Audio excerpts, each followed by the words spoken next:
네, 스피치와 토론 수강생 여러분, 지난 2주 동안 스피치 영상을 찍고 또 친구들의 스피치 영상을 평가하느라 정말 고생 많으셨습니다. 어, 우리가 강의실에서 수업을 했다면 조금 더 수월한 방법이었을 수도 있겠죠. 하지만 변하지 않는 사실은 언젠가 한 번쯤은 친구들 앞에서 발표를 해야 한다는 것이죠. 어, 지금 온라인 상태이기 때문에 주어진 상황에서 어쨌든 실제 수업과 최대한 유사한 효과를 얻기 위해서 고민을 했습니다. 여러분들의 불편을 최소화하고 또 얻을 수 있는 학습 효과를 또 최대화하기 위해서 그리고 우리가 구현할 수 있는 시스템 안에서 하기 위해서 고민을 많이 했습니다. 물론 최고의 방법은 아니었겠지만 현재로서 할 수 있는 최선을 다했고 개선할 수 있는 방법이 있다면 저에게 피드백을 해주세요. 어, 만약에 또 이런 방식의 온라인 수업을 하게 됐을 경우에 그 개선 방안을 적용해서 더 나은 수업을 진행하도록 하겠습니다. 오늘 날씨가 굉장히 흐리죠. 이런 날 여러분들은 어디에서 어떤 모습으로 수업을 듣고 계시는지 모르겠습니다. 오늘은 논증의 형식과 내용에 대해서 수업을 진행을 할 텐데 토론에 대해서 벌써 2주 수업을 했죠. 그리고 2주의 공백이 있은 후에 다시 하는 것 이어서 내용을 많이 기억하지 못하고 있을 수가 있을 것 같습니다. 오늘은 논증의 과정에 대해서 같이 이야기를 해보고 과제는 찬성 입론을 작성하는 것을 제시를 할 겁니다. 과제에 대해서 여러분들이 항상 과제가 너무 많아요 그러잖아요. 사실 과제라기보다는 실습이죠. 오늘 1시간 정도 강의를 듣고 한 2, 30분 정도 걸리는 실습을 해서 제출을 하면 되겠습니다. 자, 3주 전에 했던 입론의 전개 방식 다시 한번 살펴보겠습니다. 우리 입론을 할 때 찬성 입론에서 사직 배경을 이야기하고 논제에서 제시되어 있는 핵심 용어의 개념을 좀 정의를 해줬죠. 그리고 주요 주장을 전개하는 데 있어서 주요 쟁점에 따라서 전개하고 비교 우위에 따라서 혹은 개인 가치에 따라서 전개를 한 다음에 입론을 마무리합니다. 자, 그럼 반대 입론에서는 우리가 반대할 수밖에 없는 어떤 배경이 있을 거니까 뭐 무조건 반대하는 게 아니라 우리도 다 이유가 있다. 이런 맥락이겠죠. 자, 그리고 찬성 측의 용어 정의를 수용하는 것이 기본이지만 너무나 말도 안 되는 용어 정의를 했을 경우에 대해서만 용어 정의에 대해서 검토를 할 수 있다 이야기했습니다. 주요 주장을 전개하는 방법에서는 직접 반박, 간접 반박, 그리고 혼용 반박의 전개가 있고 그리고 마지막에 마무리를 하면 된다. 이렇게 했습니다. 자, 반대 입론을 전개할 때 직접 반박이라고 하는 것은 찬성 측에서 입론에서 주장한 내용을 하나도 빠짐없이 모두 다 부정을 함으로 인해서 반대 측이 해소해야 되는 반증의 의무를 해소해 버리는 거죠. 하나도 빠짐없이 모두 반박을 해야 되기 때문에 직접 반박이라고 합니다. 그래서 형식적으로는 반대 입론이지만 내용은 실질적으로 첫 번째 반박의 기능을 수행하게 된다. 자, 이런 이야기 했습니다. 자, 이 밑에 그림을 보시면, 표를 보시면 찬성 입론에서 두 가지 주장을 했다면 반대 입론에서는 각각의 주장에 대립되는 이것은 아닙니다. 악성 댓글이 생산되고 있다니까, 악성 댓글 생산되지 않습니다. 혹은 연예 뉴스만의 문제가 아닙니다. 뭐 이런 식으로 하는 거죠. 명예훼손이 발생되고 있습니다. 아닙니다. 명예훼손 댓글에서만 발생되는 것은 아닙니다. 이런 식으로요. 그래서 두 주장 사이에 부딪히는 지점, 쟁점이라고 하는 것이 형성이 된다. 그래서 아주 전통적인 토론의 방식이라고 할 수 있겠죠. 자, 그리고 반대 입론 두 번째 전개 방식은 간접 반박에 따른 것이었습니다. 자, 찬성 입론에서 포함하지 않았던 내용을 반대 입론에서 언급하는 것이죠. 이건 어떻게 해석해야 되냐? 기억나시죠? 찬성 측이 그 주장에 대해서 분명 고려는 했지만, 야, 이 이야기하면 우리가 좀 손해야, 불리해. 그러니까 우리 이 이야기는 언급하지 않는 게 좋겠어. 저리 치워두자. 라고 배제를 했습니다. 반대쪽이 생각하기에 불리함 때문에 배제했을 것이라고 여겨지는 것을 가져와서 공격을 하는 거죠. 악성 댓글이 생산되고 있고 명예훼손이 발생되고 있다라고 찬성 측은 주장을 했지만 반대 측은 표현의 자유를 침해하는 거 아니에요? 악플러는 그리고 사라지지 않습니다. 이렇게요. 자, 이런 방법은 이 악성 댓글 그리고 연예인 뉴스에서 댓글을 폐지하는 것이 요즘 여러분들 뉴스 기사를 읽어보면 아무래도 댓글이 없다 보니까 이 기사에 대한 사람들의 의견을 알 수 없고 나도 어떤 의견을 제시하고 싶은데 뭔가 표현의 자유가 보장되지 못한 이런 느낌을 받으셨을 겁니다.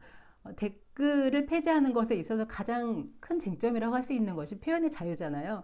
이것을 언급했을 경우에 찬성 측은 불리할 수 있어서 아예 배제를 했을 가능성이 있습니다. 그럼 이걸 얼른 가져다가 하는 거죠. 자, 하지만 이런 방식은 쟁점이 형성되지 않습니다.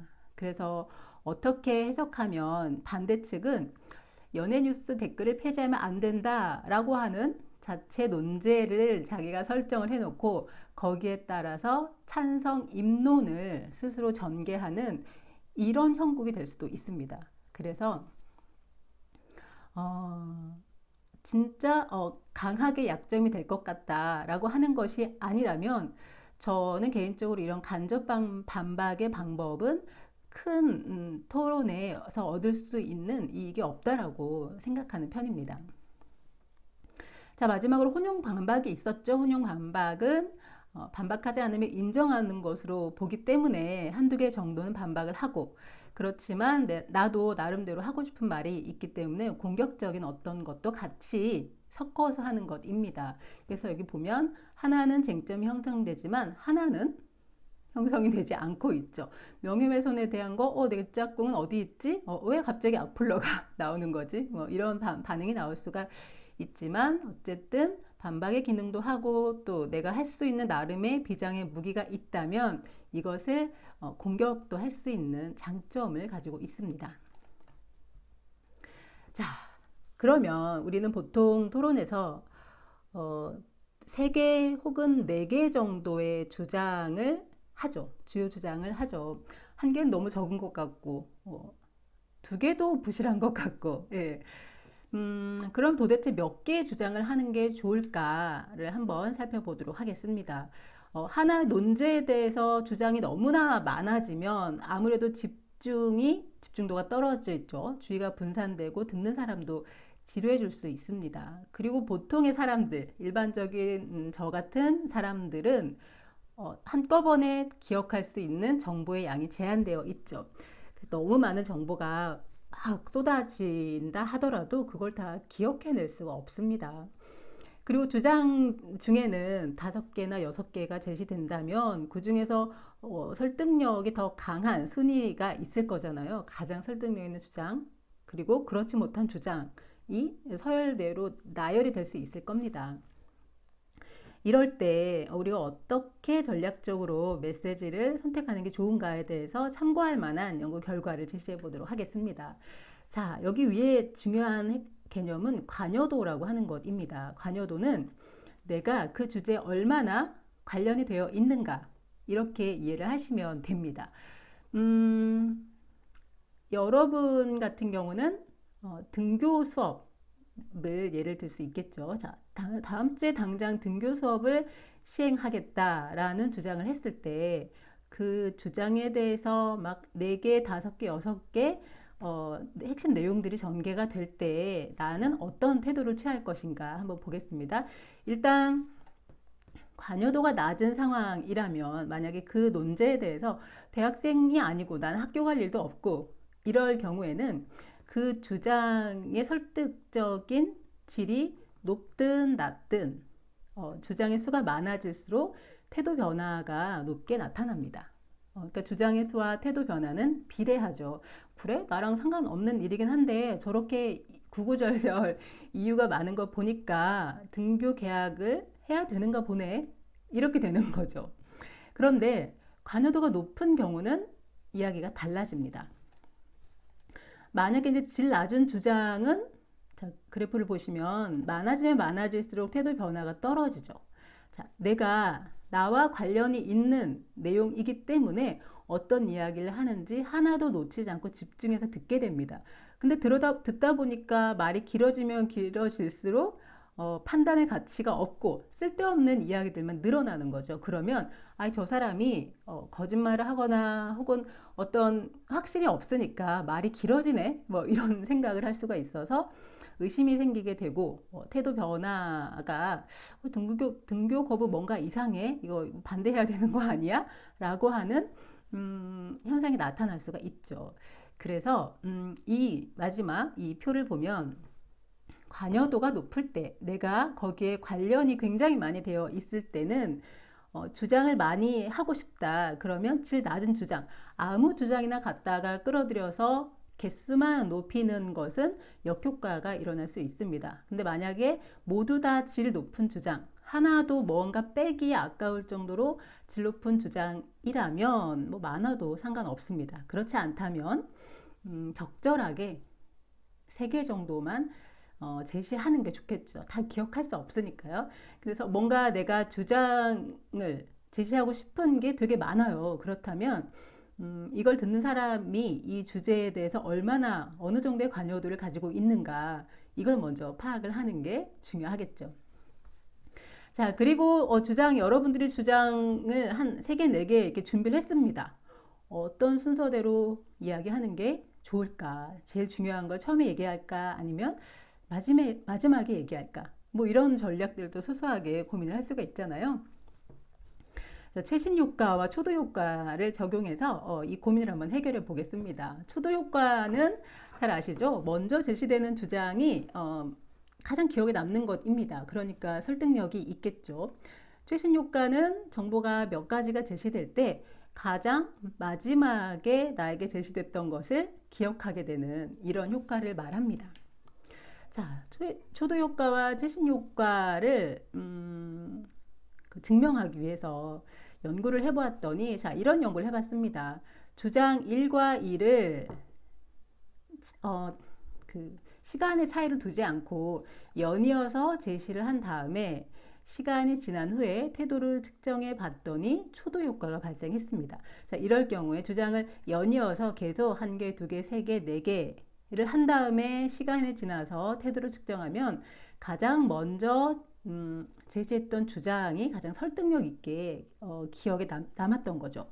자, 하지만 첫 번째 주장을 이야기하고 시간을 좀 둔 다음에 두 번째 주장을 이야기하고 자, 그 다음에 태도 측정했더니 이때는 최신 효과, 그러니까 두 번째 주장, 가장 마지막에 들었던 주장의 내용을 기억하는 효과가 나타났습니다. 시간의 경과가 여기서는 포인트가 될 텐데요. 근데 우리가 토론을 진행할 때 주장을 시간의 차이를 두지 않고 연이어서 제시를 하죠. 제가 이렇게 생각하는 이유는 첫 번째, 그리고 두 번째, 뭐 세 번째 이렇게 연이어서 주장을 하기 때문에 우리는 초도 효과가 발생할 것을 기대할 수 있습니다. 그렇다면 내가 가장 중요하게 생각하는 주장, 가장 설득력 있는 핵심 주장이라고 생각하는 메시지를 첫 번째로 주장하는 것이 효과가 있겠죠. 그런데 어떤 경우가 있었냐면 의회식 토론 같은 경우는 찬성 측의 첫 번째 토론자 그리고 두 번째 토론자 이런 식으로 나올 경우가 있잖아요. 그럴 경우에는 중간에 다른 의견을 가진 사람들이 끼어드니까 시간차가 발생하게 돼서 그때는 조금 더 중요한 주장을 두 번째 토론자가 입론자가 이야기한다거나 이런 전략을 취하는 것도 좋은 전략이 되겠죠. 그래서 내가 만들어낸 2개, 3개, 4개의 메시지를 어떤 순서대로 어떤 걸 첫 번째로 이야기하고 어떤 걸 두 번째로 이야기하고 이럴까 고민이 된다면 토론의 경우에는 가장 중요하게 생각하는 것을 첫 번째로 해라. 이런 이야기를 해드릴 수 있겠습니다. 자, 그리고 스피치를 하는 것, 말로써 메시지를 전달하는 것은 입 밖으로 나가면 기록되지 못하는 특징이 있잖아요. 중간중간 요약을 해주고 중요하다고 생각하는 내용을 반복해주면 좋다라고 이야기했습니다. 이것을 정보 처리 관점에서도 그렇고 단순 노출 이론의 관점에서도 그렇고 메시지가 반복되면 반복돼서 듣게 되면 이해도가 높아지죠. 정보 처리가 좀 더 원활하게 되고 또 계속해서 듣다 보면 뭔가 처음에는 이상했던 것도 그렇게 느껴지지 않게 됩니다. 그래서 이것이 친근함을 유발하게 돼서 그래 말이 되는 소리인 것 같은데 처음에는 말도 안 되는 소리 같았는데 자꾸 듣다 보니까 왠지 묘하게 설득되네. 뭐 이런 논리가 있잖아요. 친근감이 유발되어서 설득이 발생될 수 있겠죠. 그래서 주장을 반복적으로 하는 것은 설득의 효과에 도움이 됩니다. 그런데 너무 지나치게 반복하면 안 된다는 거죠. 그리고 그 너무 많이 한다는 것이 대체 어느 정도까지인가라고 했을 때 일반적으로 한 3번까지는 우리가 인지적으로 처리를 할 수가 있었는데 한 4번째부터 반복되면 지루함이 느껴지고 또 호감도도 떨어진다. 는 거죠. 아무리 좋은 말도 뭐 몇 번 들으면 여러분들 싫잖아요. 그 기준이 3회, 4회 정도 일반적으로 거기에서 갈려진다라는 연구 결과가 있습니다. 그래서 너무 내가 아무리 좋은 주장이라고 생각하더라도 여러 번 반복했을 경우에는 메시지 효과가 떨어질 수 있다.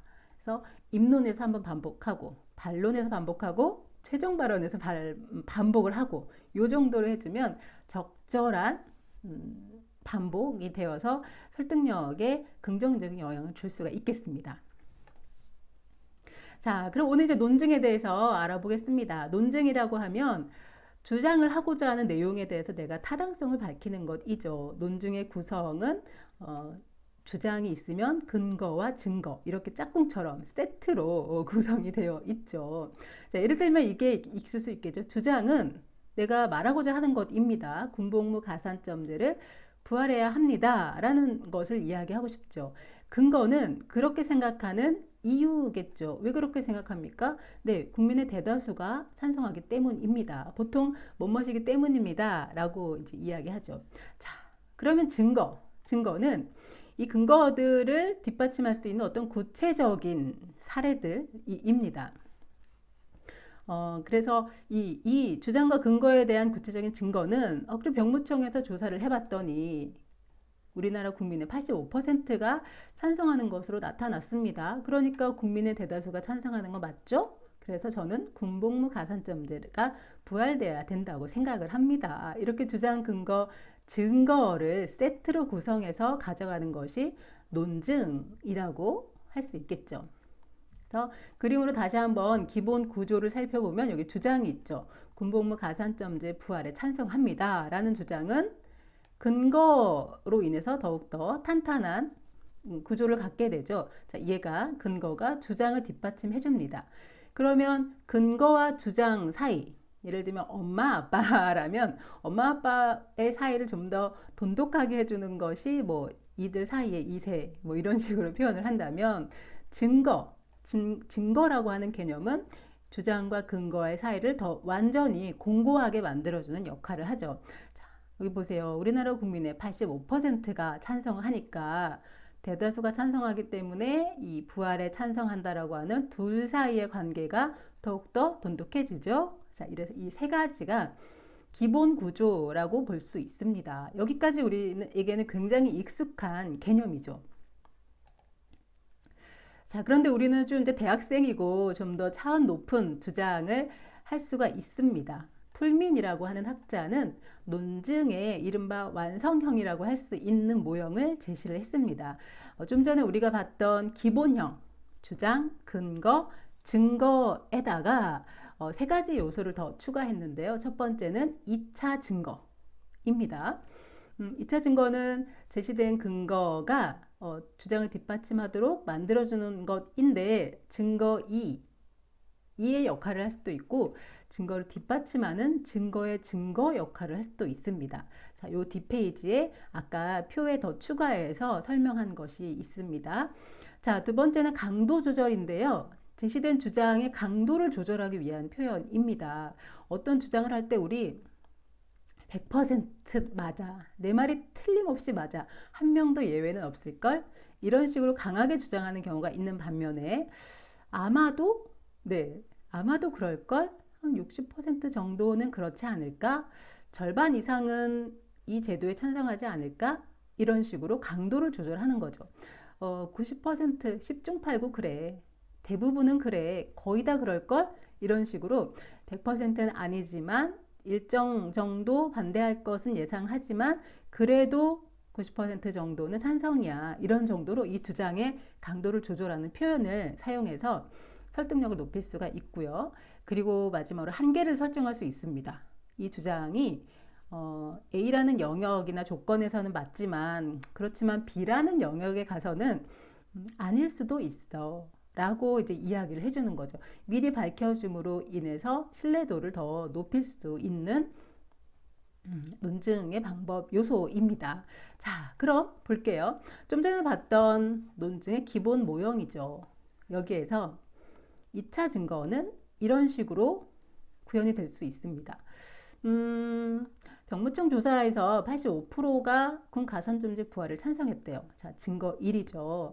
자, 여기에서는 2차 증거, 증거 2로 사용이 됐습니다. 그리고 70%의 사람들이 병역 의무를 이행한 사람에 대해서 정당한 보상을 해줘야 된다는 의견도 보였습니다. 네, 그러니까 증거 1, 증거 2 이런 식으로 할 수도 있고요. 또 2차 증거는 증거의 증거로 사용될 수도 있다고 했는데 85%가 군복무 가산점제 부활을 찬성하는 것 나타났다라는 증거를 또다시 입증을 해주는 거죠.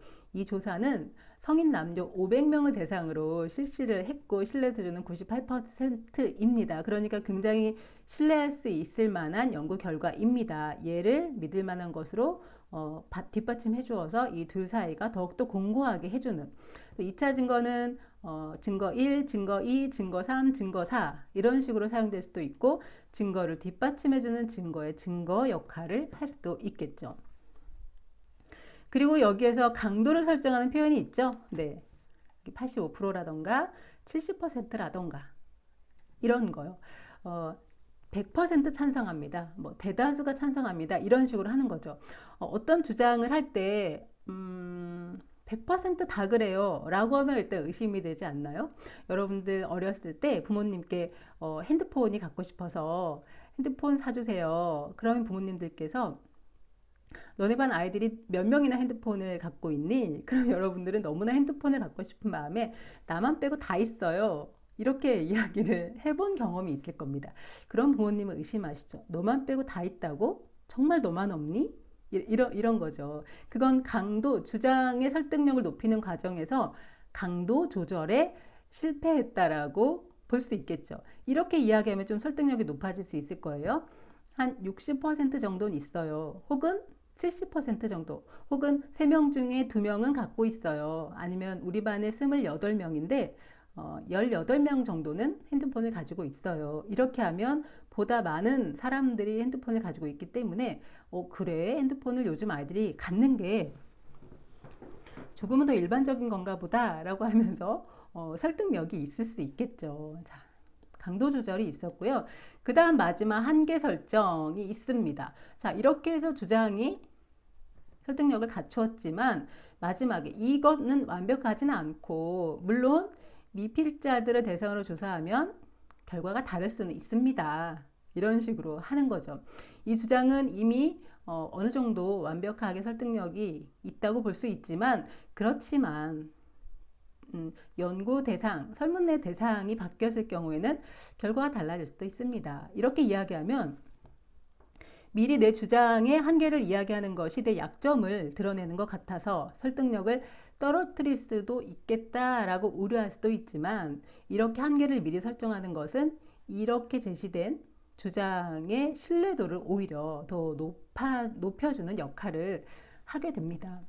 자, 그래서 툴민의 논증 모형, 우리가 논증이라는 것만 얘기를 들어도 머리가 아팠고 논증이 주장 그리고 근거, 증거로 구성된다라는 표를 봤을 때도 머리가 아팠고 그리고 툴민이라고 하는 사람은 거기에 3가지를 더 더했다고 우와 라고 하면서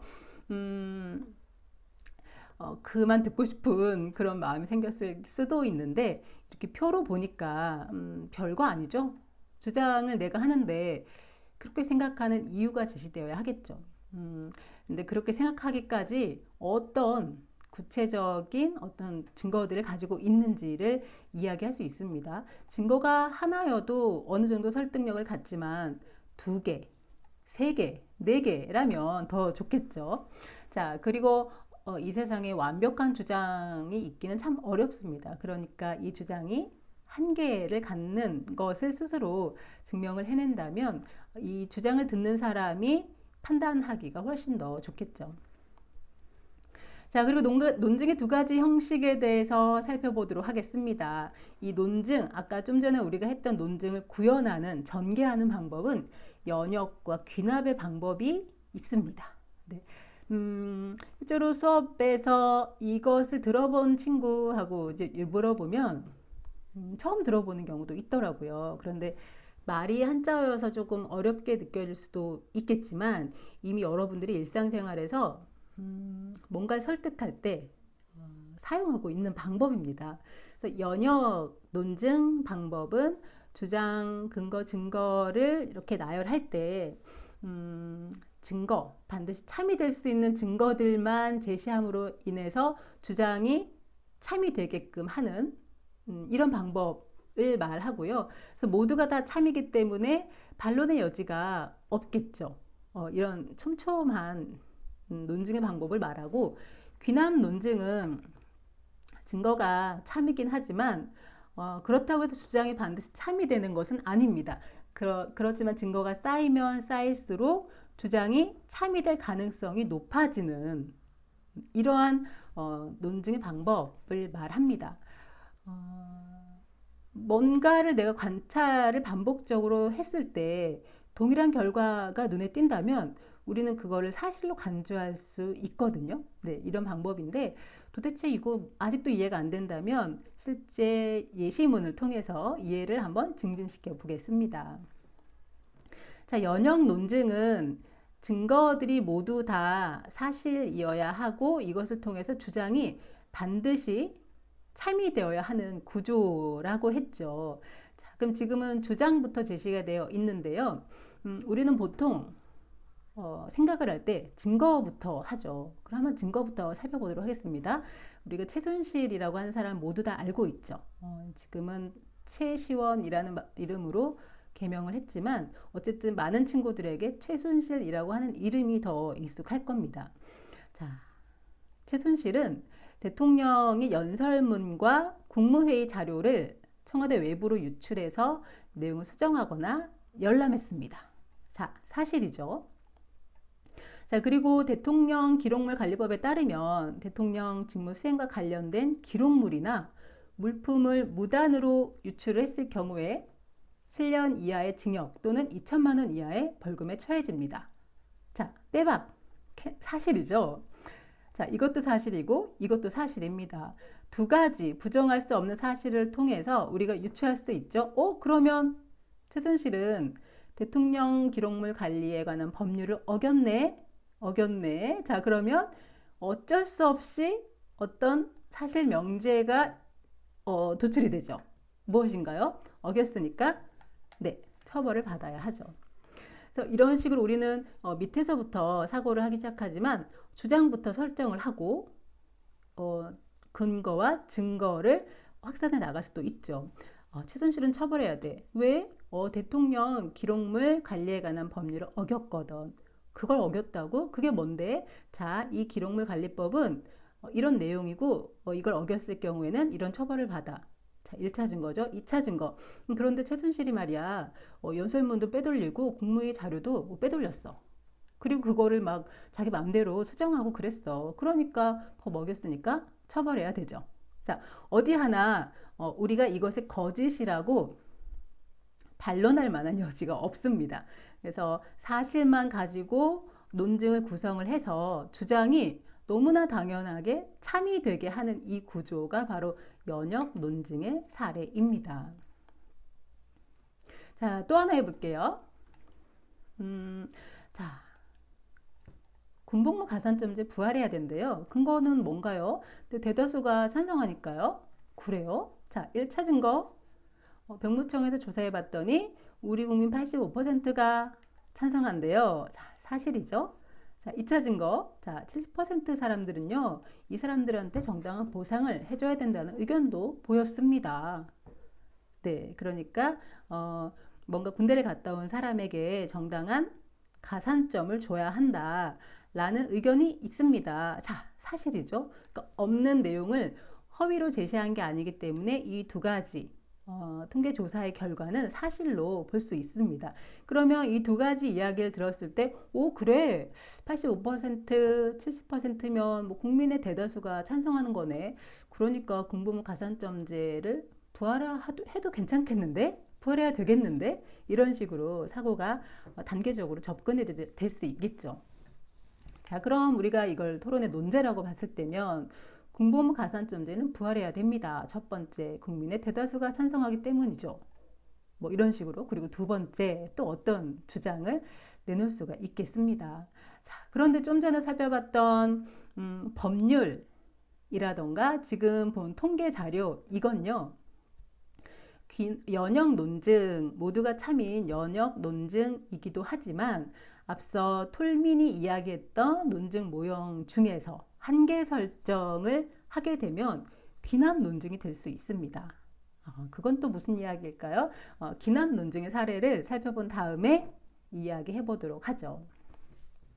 자, 귀납 논증의 사례는 그 논증을 구성하는 과정은 똑같죠. 주장, 근거, 증거로 구성을 하는데 그리고 증거들을 사실로 구성하는 것도 또한 같습니다. 그런데 이 증거들을 통해서 추론하는 주장, 그러니까 결론이라고 하는 것은 반드시 참인 건 또 아니에요.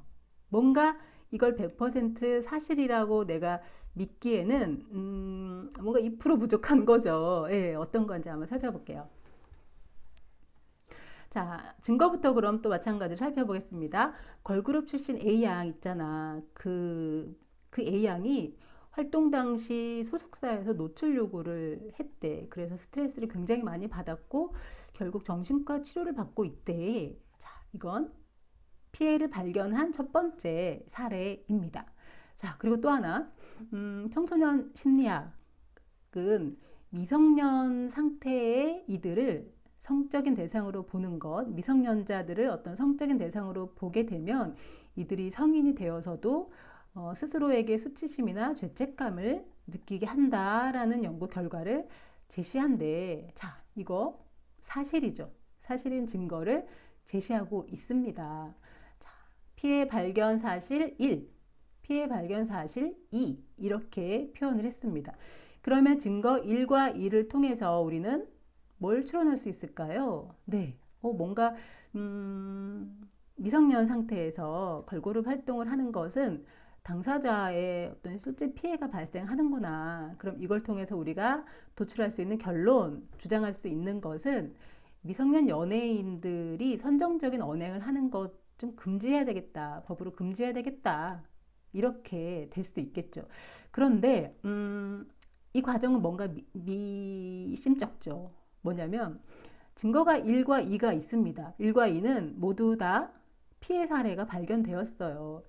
그런데 걸그룹 활동을 하지만 굉장히 건전하게 활동을 하는 경우도 있고 또 이런 노출 요구를 받았다 하더라도 이것이 스트레스로 작용하지 않고 현명하게 잘 대처하는 사례도 있을 수 있습니다. 지금 내가 그 사례를 찾아서 여기에 제시하진 않았지만 어딘가에 그런 사례가 있을 거라는 걸 우리는 생각해 낼 수 있잖아요. 그래서 미성년자 연예인의 선정적 언행을 금지해야 되는 이유가 당사자의 실제 피해가 발생하기 때문이라는 것이 100% 연결고리가 되기에는 부족함이 있습니다. 아닌 사례들이 어딘가에 있을 것만 같은 거죠. 그래서 귀납 논증은 사실들을 제시하긴 하지만 주장이 완전한 참이 되는 것이 아니라 참일 가능성이 생기는 것입니다. 자, 그러니까 연역 논증과의 차이점을 알아채셨겠죠. 연역 논증은 어쩔 수 없이 주장이 참이 됩니다. 그렇지만 귀납 논증은 참의 가능성이 높아지는 것이죠. 증거 1과 2에서 모두 피해가 발생되었기 때문에 당사자의 피해를 뭔가 일반적인 사실로 간주를 해서 이것을 사실의 가능성이 있을 것입니다 라고 하고 주장을 펼치는 방법입니다. 자, 다시 또 하나의 사례를 볼게요. 자, 데이트 폭력은 실형을 선고하지 않는다. 라는 주장을 할 겁니다. 자, 근거는 지금까지 실형 선고한 사례가 없어. 하나도 없어. 뭐라고? 하나도 없다고? 증거 내봐. 그래? 부산 데이트 폭력 가해자 있지? 걔 집행유예였어. 자, 사례 1. 인천, 대구 데이트 폭력 가해자 걔네들도 집행유예였어. 자, 사례 2. 이 두 가지의 사례를 통해서 데이트 폭력의 가해자는 모두 집행유예였다라는 공통점을 발견했고, 그래서 이 공통점을 증거로 해서 지금까지 실형은 없었어. 그러니까 앞으로도 없을 거야. 이렇게 논증을 구성을 하는 거죠. 뭔가 사실인 것 같으면서도 2% 부족한 느낌을 받으시죠? 네, 기남 논증의 특징이 그겁니다. 뭔가 2% 부족함을 느끼게 되는 거죠. 그래서 어디에서 2% 부족함을 느끼게 될까요? 네, 지금까지는 없었다 하더라도 앞으로 있을 가능성이 있습니다. 그리고 언론에 보도되지 않았다 뿐이지 실제로 데이트 폭력 가해자로서 실형을 선고한 사례가 찾아보면 있을 수 있겠죠. 그래서 이 논증 구조 안에서는 이 주장이 참이지만 뭔가 사례를 더 살펴봤을 때 이걸 100% 참이라고 내가 확진할 수 없는 그런 것에 대해서는 기남 논증이라고 할 수가 있겠습니다. 자, 그럼 여기로 한번 다시 가볼게요. 법률은 한계 설정을 통해서 기남 논증이 될 수 있다고 했습니다. 어떻게 그럴 수 있을까요? 아무리 봐도 뭔가 빈틈이 없어 보이는데요. 네. 왜냐하면 현재 상황에서 법률은 우리가 지켜야 되는 절대적인 사실이기 때문에 연역 논증을 구성하기에 꽤 좋습니다. 하지만 우리의 상식에서 법률은 변하잖아요. 그래서 이 법이 바뀌게 된다면, 없어지거나 바뀌게 된다면 이 내용들은 사실이 아닐 수도 있게 됩니다. 그럼 이것은 귀납이 될 수 있겠죠. 마찬가지로 통계 자료 역시 한계 설정. 이 한계 설정은 앞에서 이미 언급이 됐죠. 다른 시점에서 설문조사를 한다거나 설문의 대상자를 바꾼다거나 그럼 다른 결과가 나올 수 있겠죠.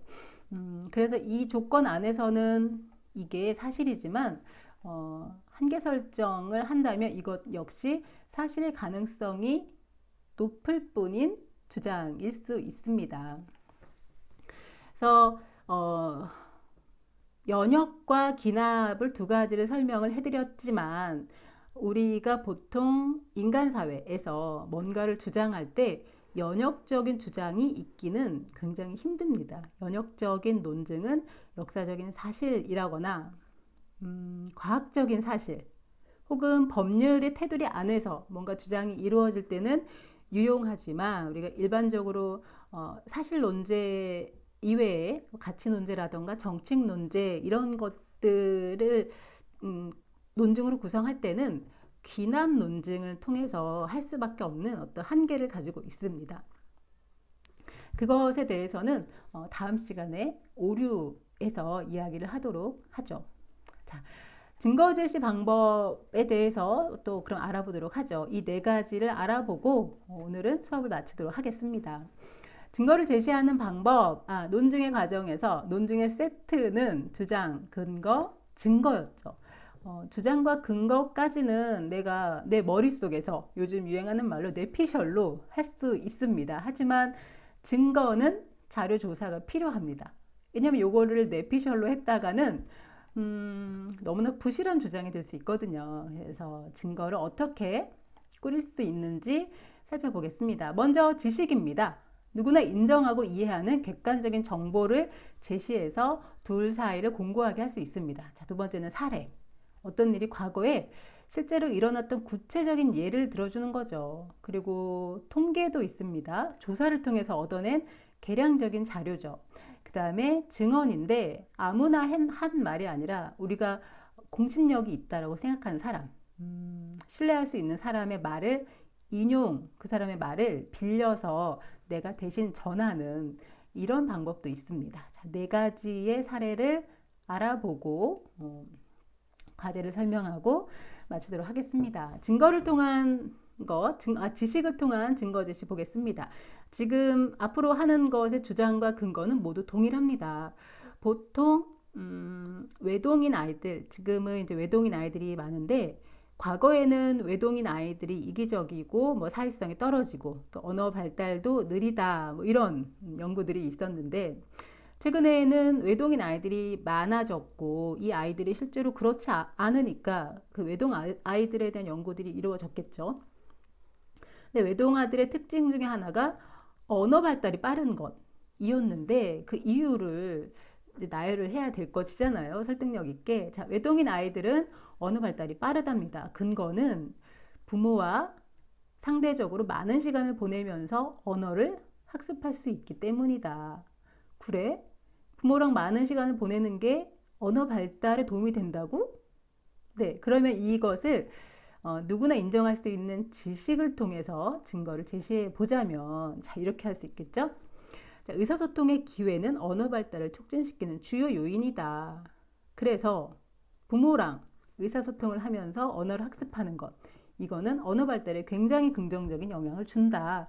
이렇게 설득력 있는 논증을 구성할 수 있겠죠.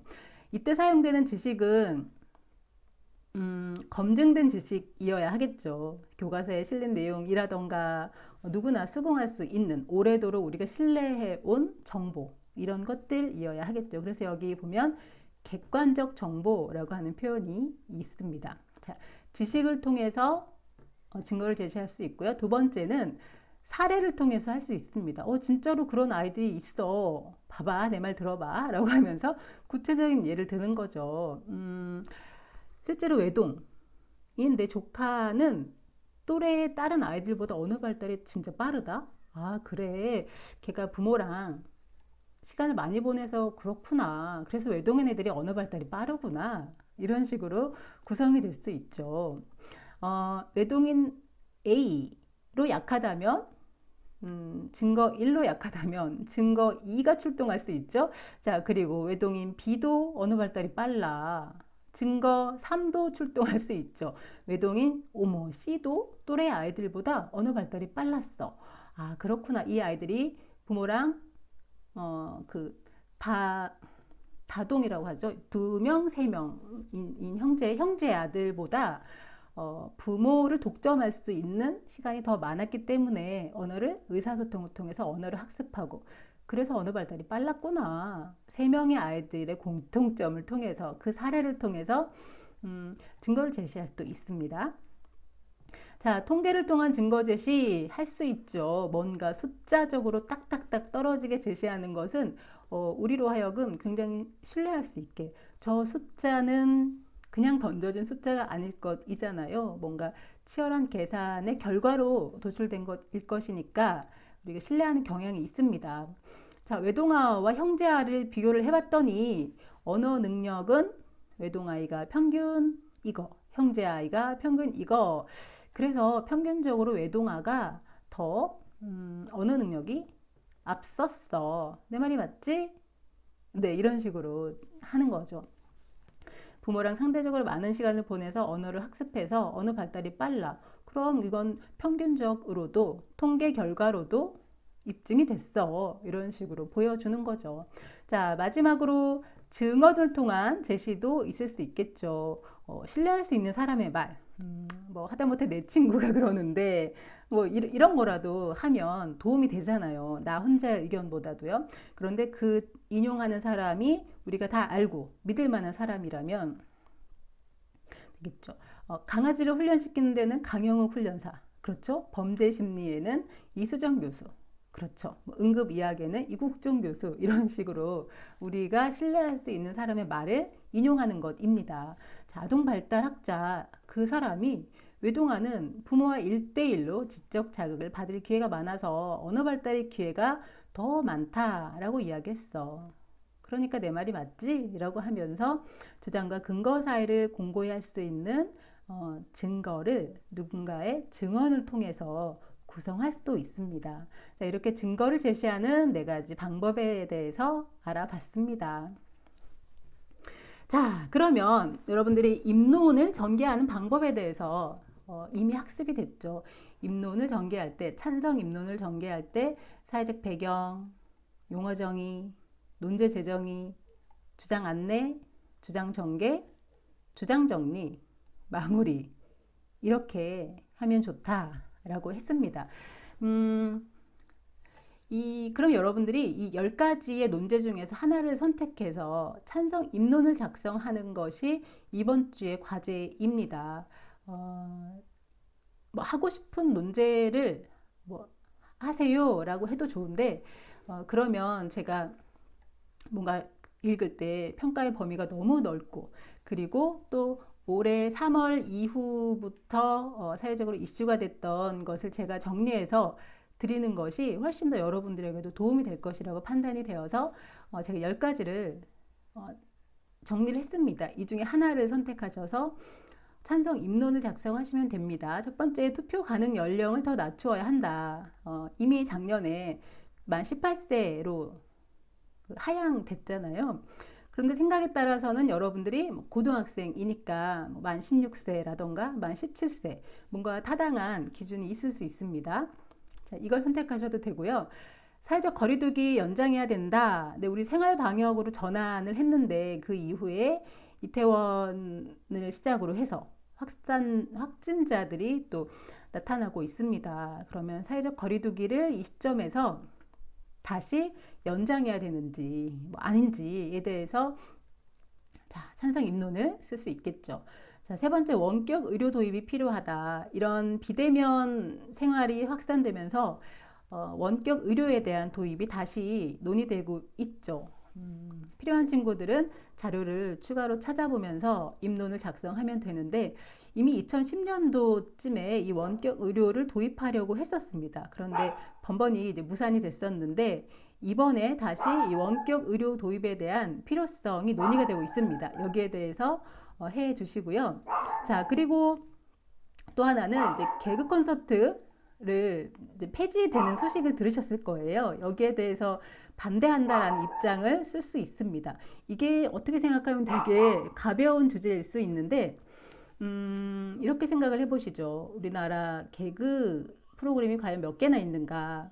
그리고 그 중에서 가장 오래된 프로그램이죠. 그리고 이게 폐지되는 이유가 지상파가 더 이상 케이블 혹은 유튜브 이런 매체들을 따라가지 못해요. 그런 트렌드를 따라가지 못하는 이유, 이런 것들을 종합적으로 좀 생각해 보고 이 개그 콘서트 폐지하는 게 맞다. 시대적으로. 아니다. 너무나 자극적인 것들만 하는 과정 혹은 이런 생계 문제 이런 것들 여러 가지를 생각해 보셔서 폐지하면 안 된다라는 주장을 할 수 있을 겁니다. 자, 그리고 다섯 번째, 전국민 고용보험을 도입해야 한다. 예, 이것도 최근에 또 이슈가 되고 있는 내용이죠. 이번에 코로나 사태에서 우리나라가 방역 시스템이 잘 가동될 수 있었던 이유 중에 하나가 우리가 전국민 건강보험 가입이 굉장히 잘 되어 있는 나라잖아요. 그와 또 그의 한 일환으로서 우리가 어떤 그 실업에 대비해서 장기화된 경기 침체에서 실업에 대비하기 위해서 전 국민이 고용보험을 가입을 하게 되면 실직자에게 많이 유용한 혜택을 줄 수가 있을 겁니다. 그런데 이러한 제도의 도입이 시기상조라는 의견도 있고 안 된다라고 하는 사람도 있고 이제 도입을 해야 된다라고 주장하는 또 사람들도 있습니다. 자, 하지만 찬성 입론은 논제는 고용보험 도입해야 한다. 자, 이 명제를 가지고 해보시면 되고요. 자, 여섯 번째, 여러분들이 관심 있는 주제일 듯 합니다. 대학 등록금을 반환해야 한다. 비대면 수업으로 진행되고 있는 상황에서 건물 사용료라던가 뭐 이런 기타 부분에 대해서 우리가 누리지 못한 것에 대한 반환 요구들이 이어지고 있습니다. 거기에 찬성한다면 주장, 논증의 구조를 갖추어서 찬성 입론을 해주시면 되겠죠. 자, 일곱 번째는 전동 킥보드 면허 확인을 강화해야 된다라는 것입니다. 자, 킥보드 저도 캠퍼스를 다니다 보면 여러분들이 전동 킥보드를 타고 다니는 걸 많이 보게 됩니다. 그런데 이게 면허증이 있어야 하잖아요. 근데 면허가 없는 상태에서 많은 사람들이 도로에서 운전을 하다가 사고가 나기도 하죠. 그래서 불필요한 불행한 인명사고를 방지하기 위해서 전동 킥보드가 비교적 운전하기도 쉽고 배우기도 쉽지만 면허가 없는 사람들은 타지 못하게 강화, 이런 확인을 강화해야 된다라고 주장할 수 있습니다. 자, 그리고 여덟 번째, 온라인 수업을 확대해야 된다. 이런 비대면 방식이 보완점이 필요하지만, 효율적인 측면이 있습니다. 분명히 있습니다. 그래서 어떤 학교의 경우에는 앞으로 어떤 대학의 경우에는 교양 수업 같은 경우는 온라인 수업으로 하겠다. 이렇게 이야기하는 경우도 있습니다. 온라인 수업의 장점을 크게 받아들인 친구들이라면 8번 온라인 수업을 확대해야 된다라는 주장을 선택하셔도 되겠죠. 자, 그리고 9번은 지자체 배달 앱을 확대해야 된다입니다. 배달의 민족 논란이 있었잖아요. 소상공인들에게 배달의 앱을 통해서 주문을 할 경우에 수수료를 너무 올려버리는 바람에, 그래서 만약에 주변에 어른들께서 식당을 운영하시고 배달의 민족에 가입해서 주문을 받으신다면 그 수수료에 대한 문제를 어렵지 않게 들으실 수 있을 겁니다. 그래서 수수료가 인상되는 것이 소상공인들에게 어떤 위험을 주는지를 들었다면 이해하실 수 있을 텐데, 자, 배달의 민족에 대응해서 각 지자체들이 무료로 이 배달 앱을 만들고 사용할 수수료 없이 사용할 수 있도록 하는 배달 앱을 시행하는 사례들이 나오고 있는데요. 이런 배달 앱 지자체들이 만들어서 확대해야 된다. 뭐 이런 주장할 수 있을 겁니다. 자, 그리고 10번째, 자, 그 코로나로 인한 자가격리자들이 있잖아요. 근데 이 자가격리를 위반하는 경우들이 있습니다. 위반하는 것에 대한 처벌을, 현재도 처벌이 이루어지고 있지만 이것을 굉장히 강화해서 위반자들이 없게끔 해야 된다. 이런 것을 찬성 입론으로 선택해서 할 수가 있을 겁니다. 10가지 중에 마음에 드는 한 가지를 선택하셔서 그 논제로 하시고요. 설정을 하시고요. 그것을 사회적 배경, 용어 정의, 그리고 논제 제정의 주장 안내, 주장 전개를 하시고 정리하고 마무리, 이렇게 해서 과제로 제출해 주시면 되겠습니다. 자, 오늘 또 수고 많으셨습니다. 다음 주에 만나요.